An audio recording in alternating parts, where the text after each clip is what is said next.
crisis. Worst profits since 2009. Germany's economy is driving off a cliff. The car industry is behind the wheel. Okay, that last one was really specific, but these are the headlines you see right now when discussing the big German automakers. Once the darling of German industry and a massive boon to the country's economy, today, the sector seems to have been left in the dust. Can German car makers finally get their act together and return to producing affordable vehicles that people actually want to buy?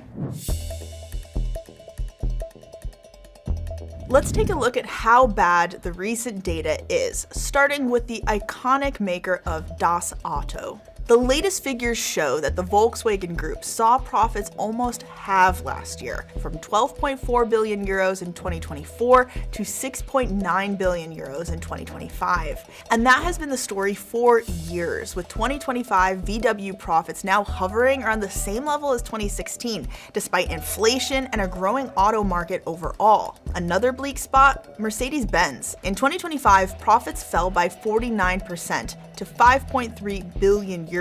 And when German automakers suffer, it affects the entire German economy. Manufacturing makes up 19.7% of the gross domestic product in Germany. That's more than in both France and in the US. And the largest part of that sector? Cars. While manufacturing saw a turnover of 2.9 trillion euros in 2024, within that, it was cars that led the way, with a turnover of 476 billion euros. So even though the sector has seen a hit to profits recently, it's still a major player in the German economy. So how did we get here? I put that to DW business colleague Stephen Beardsley, who has been covering the German auto sector for a long time. Yeah, we've really noticed since the pandemic how difficult things have gotten for German automakers. And there are a number of reasons for this, but really China is number one. And that's because China plays such a significant role in the sales and revenue of the big German car makers. During the good times, it was gangbusters, right? If you were a Volkswagen in the volume segment, if you were Porsche in the luxury segment, all of these did well during the good years, but then you saw that things turned sour during the bad years. For one, a property bubble burst in China. We saw that unemployment was rising after the pandemic, and we saw that consumers were generally not willing to spend. The luxury segment all but dried up. On top of this, you had a kind of electric vehicle industry that was really coming into its own in China. And 2021 was really the year when it burst forth and really started to challenge the established electric car makers, none of which, by the way, were German. They had really missed that transition. So German car makers bet it all on red, China that is, and lost big. But wait, Stephen said something important there. Play it back. On top of this, you had a kind of electric vehicle industry that was really coming into its own in China. Electric vehicles. This is such a big part of the story here. For years, German car makers were slow to adapt and found it difficult to estimate how quickly to transition to electric products. And honestly, a lot of Chinese EVs are just cool, positioning themselves as more innovative and tech-focused, which increases the appeal of Chinese cars in general. And it's not just EVs that are eating up global market share. China is exporting more and more cars of all kinds every year, sending combustion engine vehicles to countries where US and European automakers once faced less competition. So multiple things are happening at once. There are fewer customers for German cars in China because of the state of the post-pandemic Chinese economy, and the German attempts at EVs aren't as appealing to customers, while Chinese car makers are selling more and more cars to their own customers and abroad. In fact, if you look at the global sales top 10 list, yes, VW was near the top. Meanwhile, China has 3 companies on that same top 10 list. Speaking of VW, let's zoom in a bit on that brand. In 2025, the VW Group's problem child was Porsche. According to the Porsche Workers' Council, the company's decision late last year to extend its production running times for combustion engine models accounted for a one-off financial hit of 5 billion euros.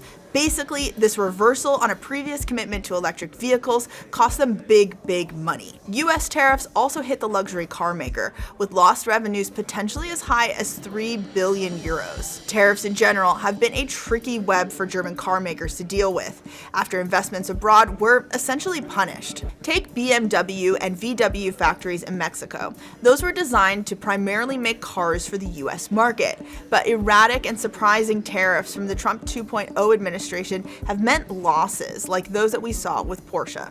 Wir spüren aktuell durch die handelspolitischen Themen natürlich Druck. Wir sind stark lokalisiert in Mexiko und mit den aktuell vorherrschenden Zöllen 27,5% lohnt es sich bei vielen Fahrzeugen aktuell nicht mehr, diese von Mexiko in die USA zu exportieren. That's right. Plans to nearshore their production to Mexico, as opposed to producing a vehicle in Germany, then shipping it to the US, have seemed to backfire.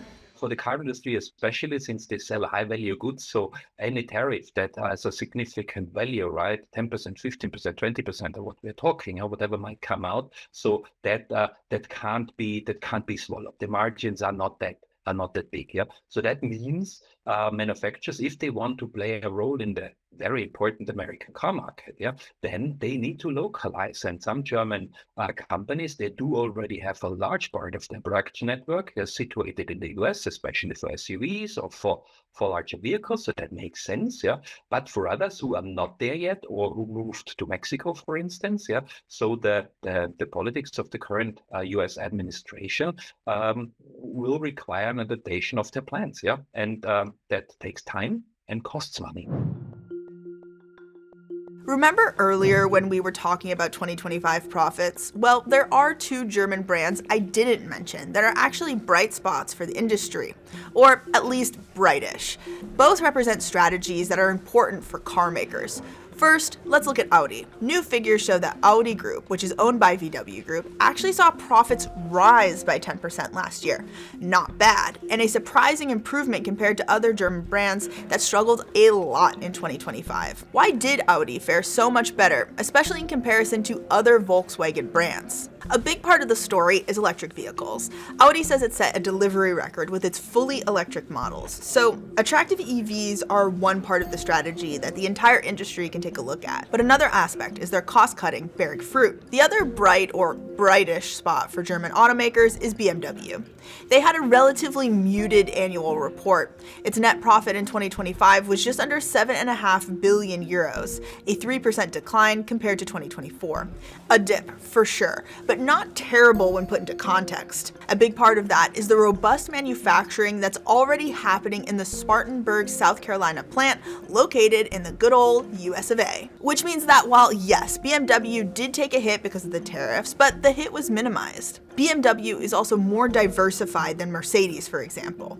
For BMW, 25% of sales go to China as opposed to Mercedes, 30%. So the strategy to take notes on there, diversifying not only production, but markets. But stepping back, yes, BMW and Audi had some well-placed investments that made their vehicles, American-made and electric, respectively, more attractive to consumers. But what about the rest of the German car makers? Was 2025 the year that major improvements were made that will also bear fruit in the future? I think the most important asset is that we see progress in the European car industry in terms of cost management, right? So this is a biggest challenge that they have now, so that the earning situations gets better because more margin gives the ability, right, to create better products, yeah, and leap ahead of the ever increasing competition. So that's good. The first from the new products that hit the markets in the past months, we see that the order books are full. You know, some of the new products they already sold out for nearly a year. So that is fantastic. And also, if you look at the hard evidence on the sales statistics, you see that the traditional manufacturers with their new products, most of them electric, right, or strongly electrified, that the consumers like what they see, right, and they buy it. And I think that's a very positive sign. Yeah? Okay, but what about all that competition from China we were talking about? What's the future for German car makers there? I put that to DW's Stephen Beardsley. He told me one challenge is going to be making sure that German car makers don't get tied up in the price wars that Chinese makers are currently engaged in domestically. That many would rather preserve the brand and take a hit now, as opposed to risking the value of their product. But he points out new and improved products are on the way, which will hopefully compete in China and around the world. From Mercedes, from Volkswagen, from BMW, they all are really kind of returning to their brand identity a little bit when they're doing this as well. We see that they're trying to kind of drop this sort of future-oriented idea of the EV and returning to certain hallmarks and even model names for upcoming models, whether it's the Polo for Volkswagen, whether it's the Neue Klasse for BMW. They really want to send this message to customers, especially European customers, to say, you know us, you can trust us. So while they're really focusing on novelty in China, which is supposedly what the Chinese market wants, they really are trying to reassure the European market by saying, you know us, you know these models, they're electric, that is the future, but they don't have to look so wild and crazy. I think one of the big questions is really going to be Porsche going forward. It's a car company that is so focused on luxury. That's a down market right now in China. And then the US market, it sells completely into it. It doesn't build there at all. It's especially hard hit by tariffs right now. So it's a company that's really struggled over the past couple of years. And I think all eyes are going to be on how it's going to develop coming ahead. Not to sound like a broken record, but 2026 will be a make or break year for German auto manufacturers. Can they learn from their successes and failures in the past, or will cringy cars, tariffs, and the barrage of historical events we are living with every day drag them down?